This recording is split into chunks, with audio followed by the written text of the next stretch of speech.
Hi, my name's Eileen, and for my definition speech, I will be talking about a word that closely relates to the topic of immigration. So what is separation? It's a silly question since we all are in college, but when we think about this word, we never relate it to the topic of immigration, right? It's important to listen to how the word separation relates to immigration because we can inform ourselves on what immigrant families go through when they are separated from their families. This happens more often than we think, and most of us aren't even aware of the consequences that these deportations have.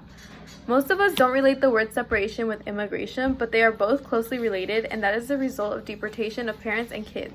Having an immigrant parent, I know firsthand experience what it's like for a family to be separated and how badly it affects the entire family.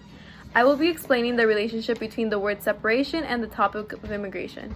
First, I will define the word, then I will talk about how the word is the result of deportation, and finally, I will talk about how deportation affects families by separating them from their loved ones. So let's begin with defining the word. According to dictionary.com, the definition of separation means an act or instance of separating of the state or the state of being separated. I'm sure when you think of the word separation, you don't think of immigration, but these two are a lot more related than we think.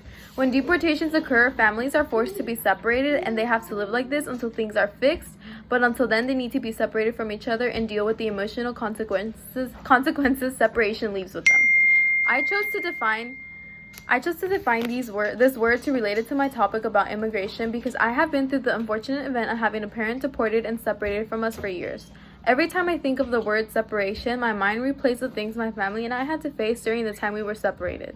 I know I'm not the only kid that has to go through this. Many other students I know have had to live with this experience of having a parent deported and their family being divided.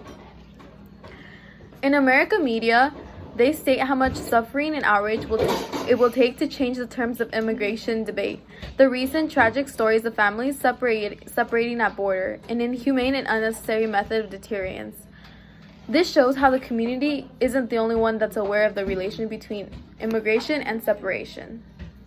Michael D. Shear also says that President Trump has taken measures to end separations of families by detaining the families together.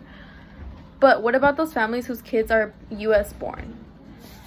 You can't continue to separate families when the kids are U.S. citizens. That's why the word separation will always be related to immigrant issues. Finally, after discussing the definition, relationship, and significance of the word separation, I hope that this defined explanation of the word can become more related to the topic of immigration and what victims go through. The word separation has one definition, but the meaning behind it changes in the environment being used and the sentimental value behind it. Thank you.